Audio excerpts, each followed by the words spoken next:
We're here in the studio with Chris Nhii. How's life? Life is good. Enjoying the summer here in New York. A lot of studio time in the last 2-3 weeks. You've mentioned you've been a beta tester for Suno. Do you want to fill me in a little bit before we go dive deep into it? Sure. I was approached by an employee of Suno in 2024 if I would be interested in beta testing Suno as a software. Back then, my immediate response was like, no way.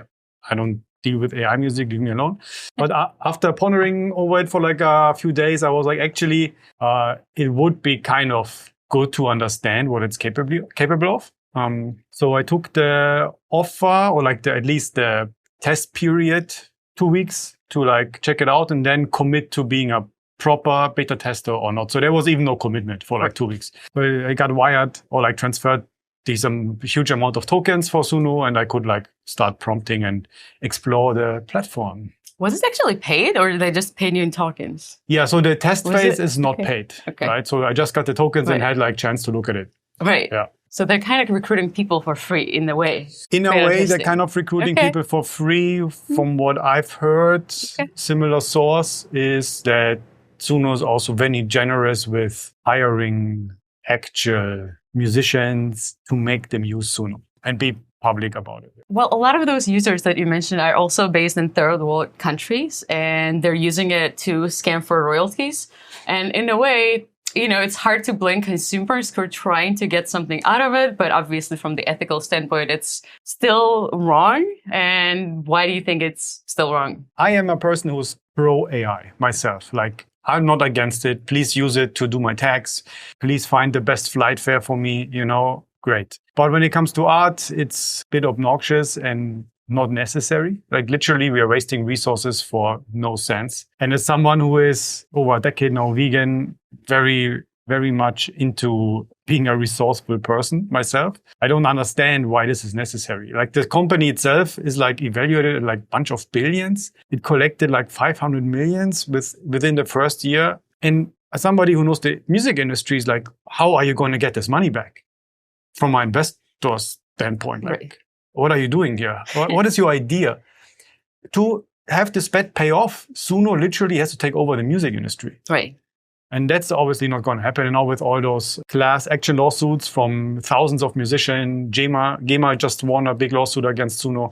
That's the one side, the legally standpoint. And then we also have the morality side of it. Whereas as somebody who comes into a platform or like with the wish to create music, but you never created music before, you just had an idea and you press a click and there's a finished product, right?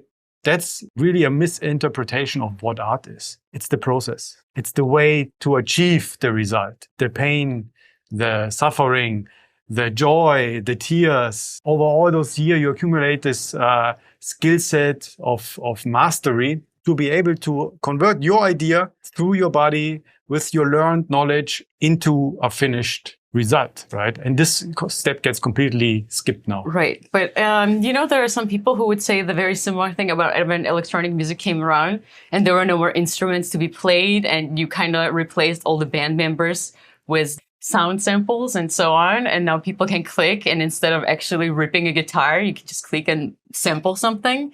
Is it different? And if it is, why is it different? And what's the difference in understanding music that you need to know the knowledge of the music itself to reach the point when you can actually sample a guitar or versus use a Suno for that? Obviously, we have a lot of changes in society over the last years. That's one big thing. And I understand, I even romanticize with this band picture of like purely analog recording and signal waves. It's beautiful, right? However, we have to understand that a drum machine is a tool that empowers an artist. A drum machine is responsible for the evolution of music we have now. We created so many genres out of blues, out of Motown music, right? If we only trained Suno on music till the 1960s, we would have not gotten to Nirvana, to Blur, to Detroit, to all those parts that really developed from there. And so many different facets. So that's one big point, right?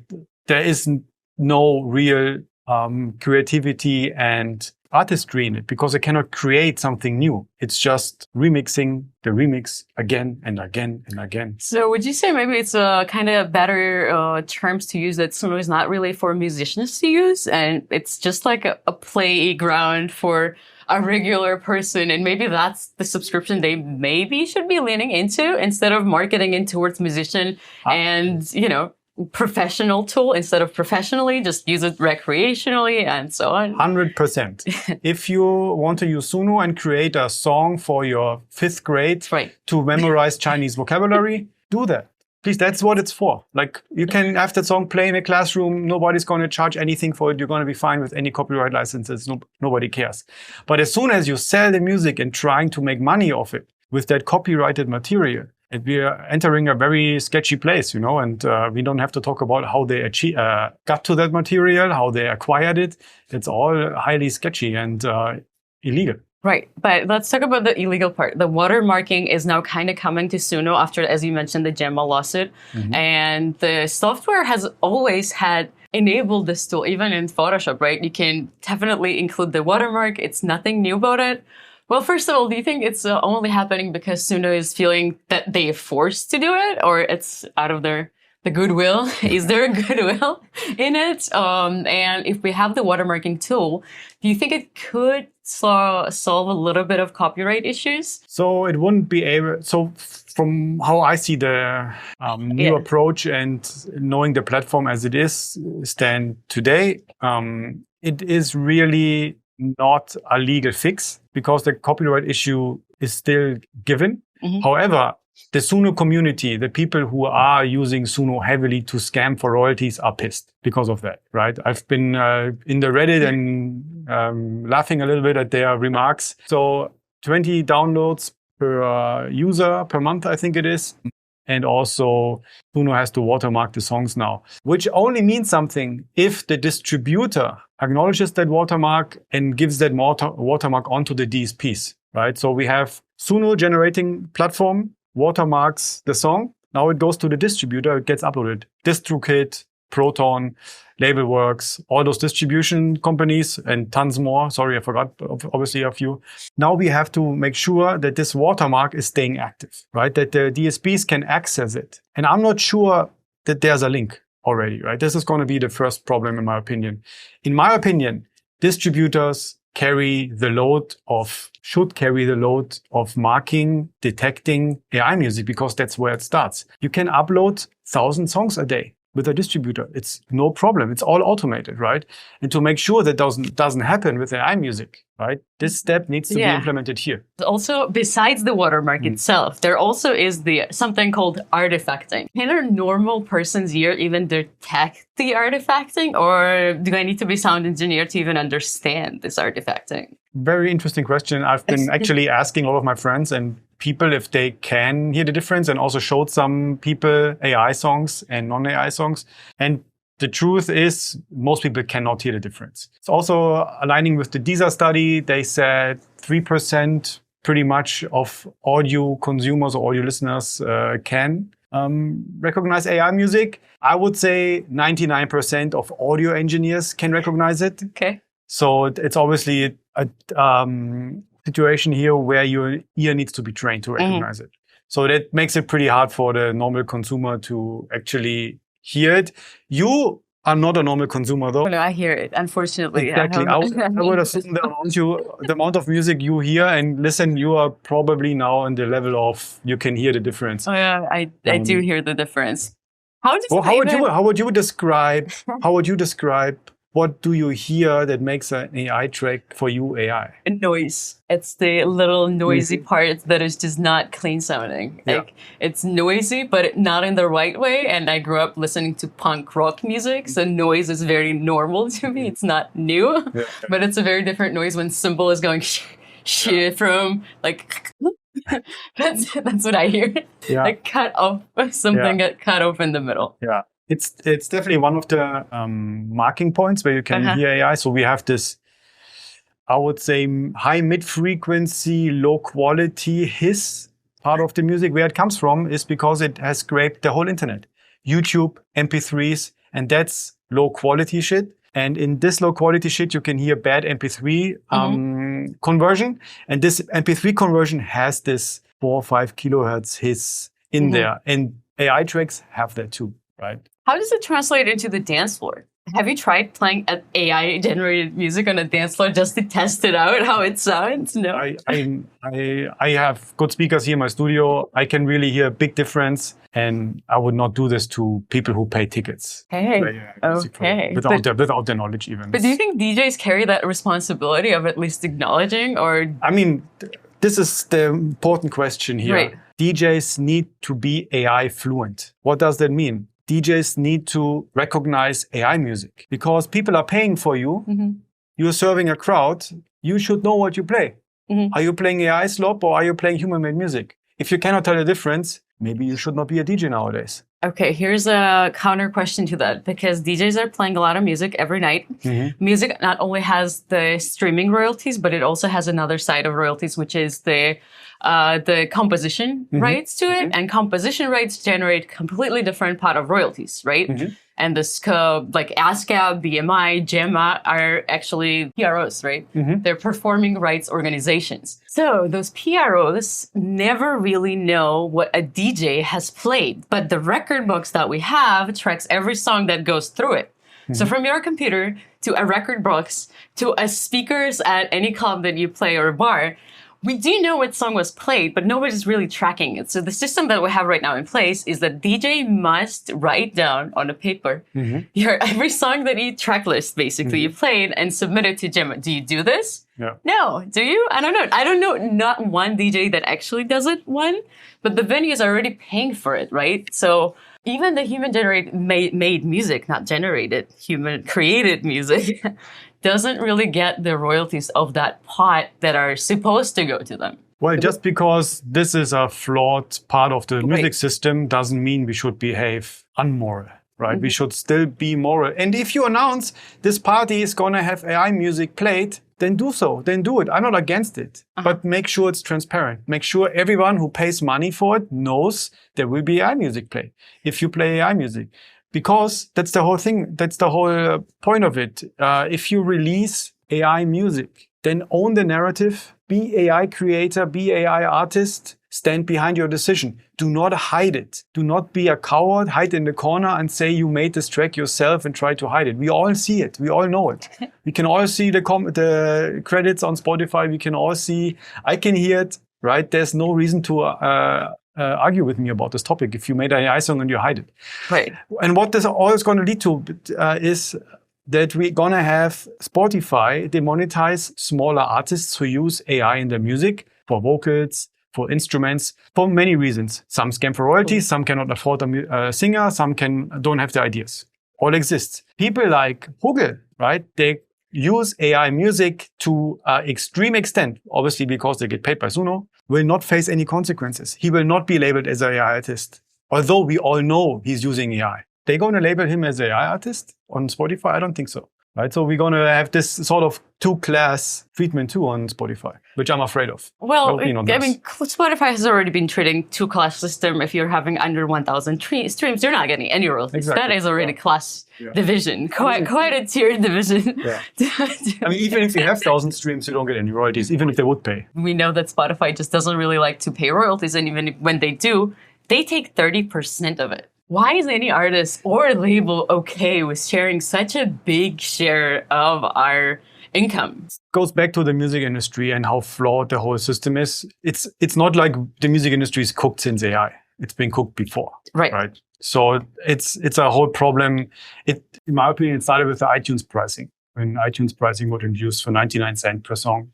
That probably started like the whole devaluation of music as a medium, you know. So that's one thing you can talk about in the same extent, but also at the same time, we are living now we have so many problems now to fix, and the legal system is not catching up at all. So maybe that's exactly where I'm going with this, that maybe with this AI new problem on the horizon, maybe we're going to start rethinking the laws that are already in place, especially with the copyright, because a lot of those laws were written way before computer was invented. Yeah.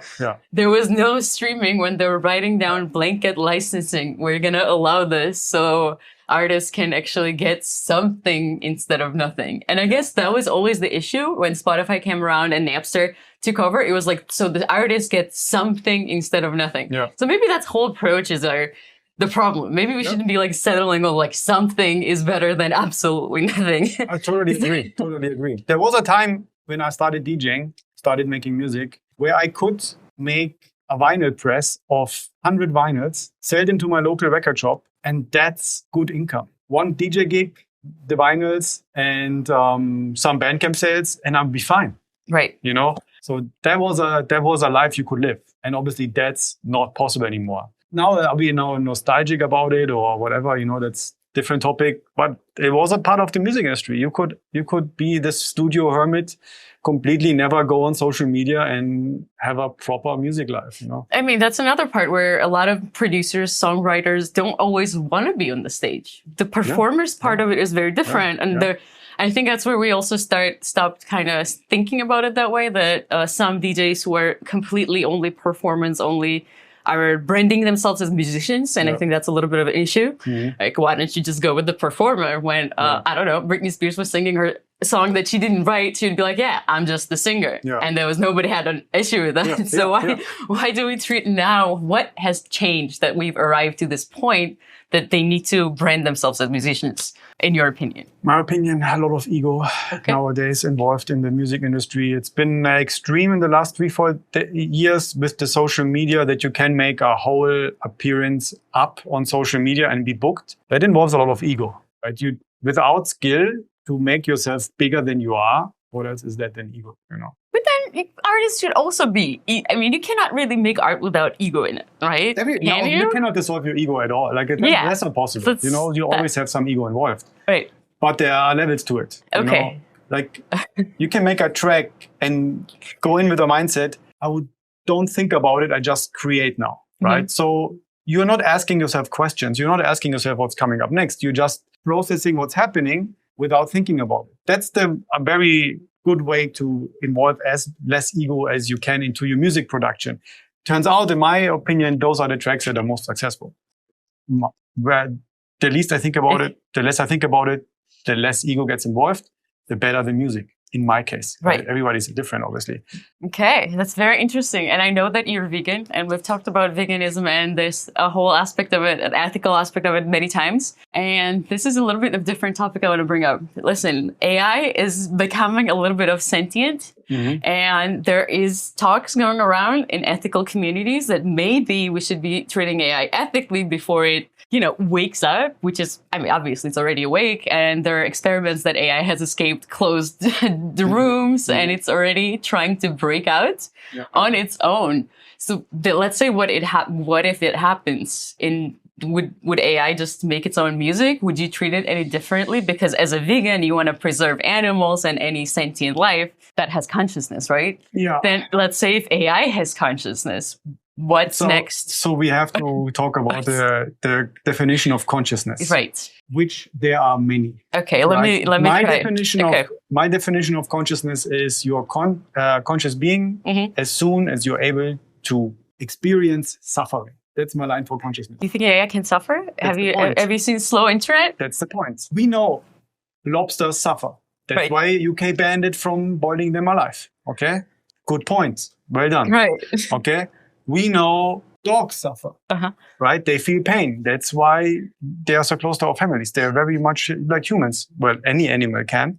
Nowadays we know animals have a consciousness because they feel pain. They suffer. That's how scientists make the tests, right? So who can prove that AI is suffering and suffer?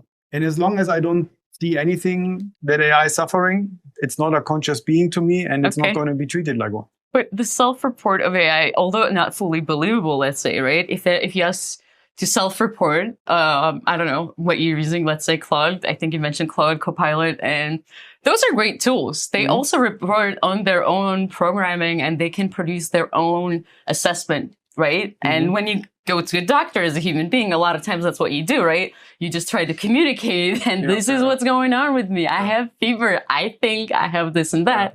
And then doctor would run some tests, and you don't necessarily always see it directly, but it's happening. Yeah. So what if it's same here in this case? Would you still say that it's how does it translate into music? Like, is it still generated music, or now we kind of start treating it as AI made music and AI should copyright it? Your hypothesis is that we consider AI conscious now, and then what are we doing with the art project it created? Right. That's the hypothesis. Okay. Yeah. I never thought about this because for me, AI is not conscious because it does not suffer. Let's assume it does suffer, and we have proof of it that makes it conscious to my definition. And now we have a art delivered by it. That would mean to me I could go into a conversation with this AI program and ask it, why did you feel the need to create art? Right? Okay. Let's go and let them have the conversation because I want to know. If AI is conscious, then it will answer this question too. Right. I want to know what did it inspire and why was it necessary to do so? Because we have enough human art, we don't have enough free tax accountants. Okay? So why did you not choose to help us? Why did you choose to make more of the same? Well, that's a direct question can be asked to human beings. Why are we making the same using Suno? Exactly. Why instead of doing it? Humans are obviously and proven dumb. That's what we see all day. Okay, we are dumb and stupid. So that explains it. Why? But then that's the next step. If we're dumb and stupid, AI is going to realize it in no time.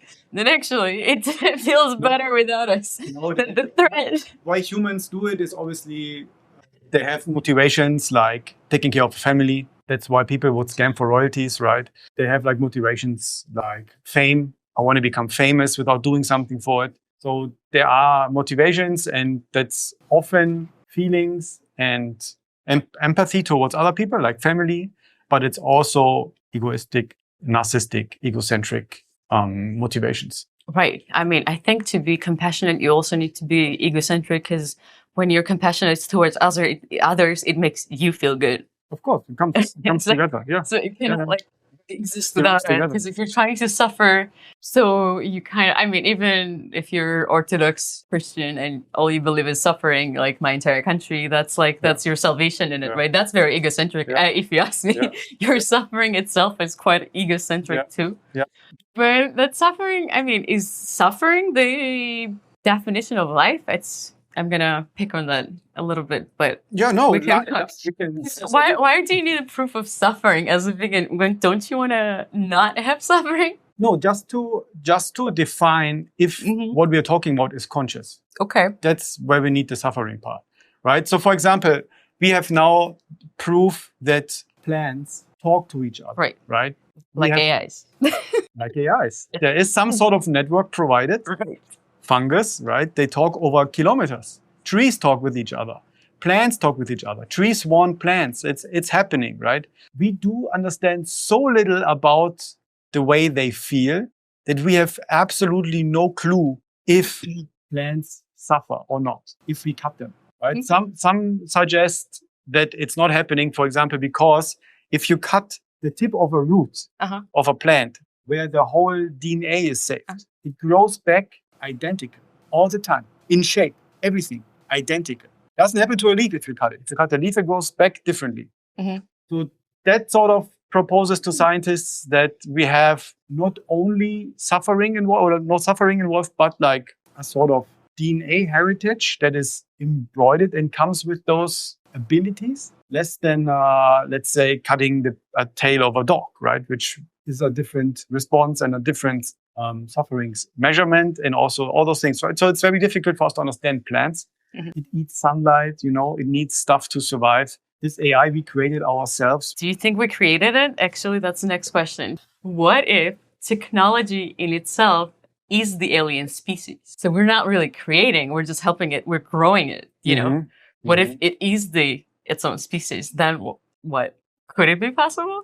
I think it could be possible. Same way it's possible that alien brought life to us as a bacteria, and we developed from there.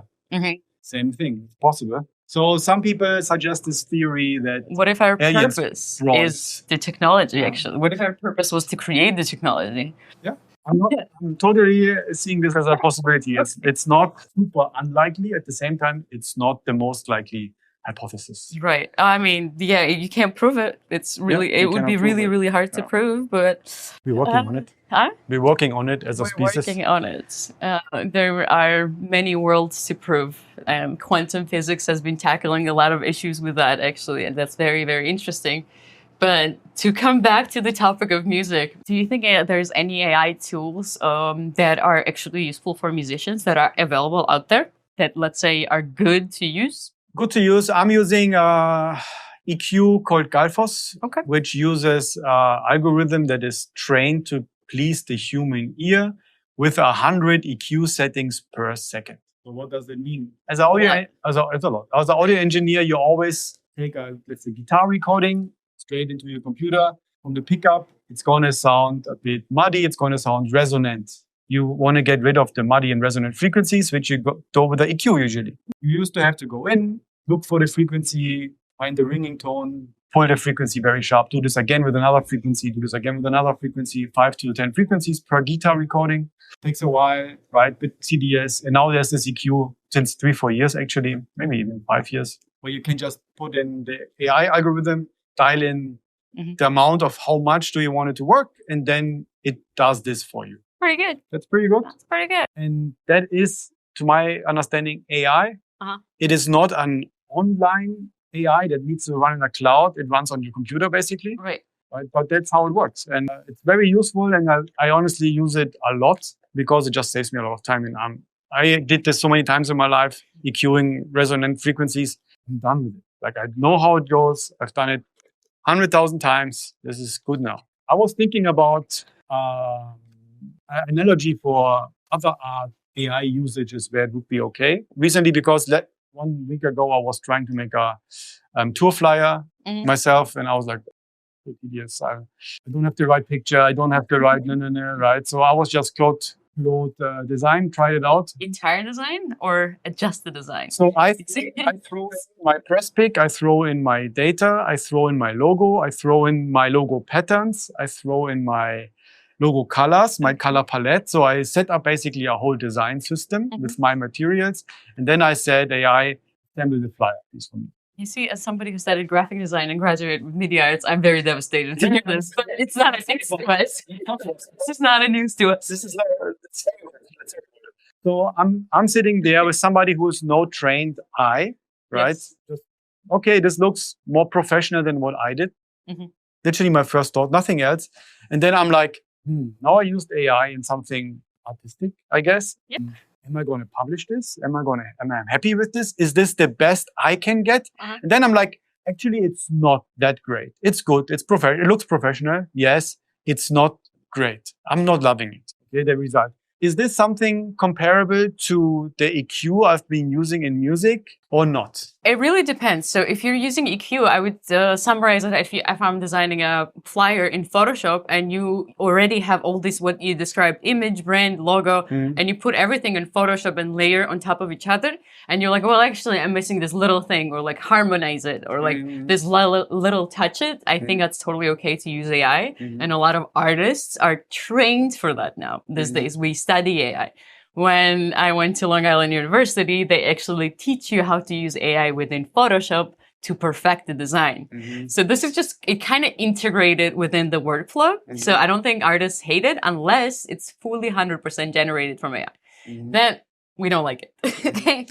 That's the problem. Like Suno generates entire music ready-made. That's like the problem I see. Versus if you use it to tweak the settings, like EQ, then it's very much acceptable. What about, so I want to ask, what is the exact line for a graphic designer in this scenario? If I'm having a flyer, if the layout is made by AI, that's okay. You can work on your own layout. It's just like the layout usually is the easiest part to navigate, in my opinion. Because you study composition and the layout is like the you know, when you start making a song, you probably know you need drums, you need bass, you need this 3 things, and that's like the structure, the bones. That's the bones. That's the bones to me. Yeah. So if you're using it just to generate something for social media, I don't really see an issue with it, you know? But if you're using it to print a tour banner and put it on the streets and walk around and, I don't know, sell t-shirts with it, then I do see an issue with it. Because you make money with it. Yes, also. Exactly. It's the same. Yeah. So I think it's very much similar issues that are happening in music, and the graphic design part are very similar. So you have sort of graphic EQs you would use that utilize AI. Yeah. How can I, as somebody who's not fluent in AI fluent in pictures, recognize a AI picture? Well, I think it's the style. I think it's the style. AI has its own style somehow, which is very interesting that it has its own style. To me, I can see it from a mile away just because of the style. And every time I see an AI-generated flyer to a music event, I don't want to go there. I automatically am discouraged. If you zoom in, do you recognize something? I don't even need to zoom in. You could just like see the style of it. It's like a pop song, but like made a million times. Does it make sense? Yeah, of course. Like something like that. It makes a lot of sense because in music, like Suno makes the song like a million times. Suno makes pop songs mostly. And it's on and on the same thing over and over, just different. I mean, that's why GEMA could prove it very easily to the courts, because they actually came in with an example and said, like, here's our song, Baby Cool by Boney M. 70s disco track, everyone knows it. The prompt in Suno was, in the court, the prompt in Suno was posting the lyrics of Baby Cool and give me a disco song with these lyrics. That's the prompt. They did it 100 times. Wow. And those 100 variations Suno created were so close to each other every time that it's within 90% of the original. Always. Yeah. That's obviously a brutal breach of copyright in so many levels. Well, I guess the same thing is kind of here, because there's the originality is gone. And even what you say, the alignment of where it should be, I think if you make a mistake, human-made mistake is much better than 100% everything is correct.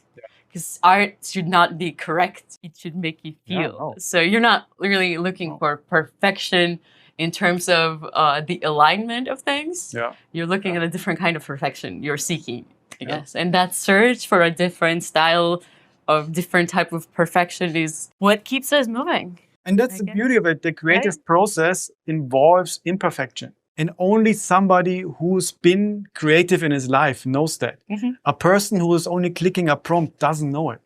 And they feel like they've achieved something and created something by clicking something. That's insane. Yeah, I cannot imagine telling Picasso that his deconstructed paintings now can be generated with AI and anyone can do it, but nobody really understands what it's about. You deconstructed the painting, but you don't know which part came from where. So that the knowledge is disappearing, and that is the true issue, I guess. That's the issue.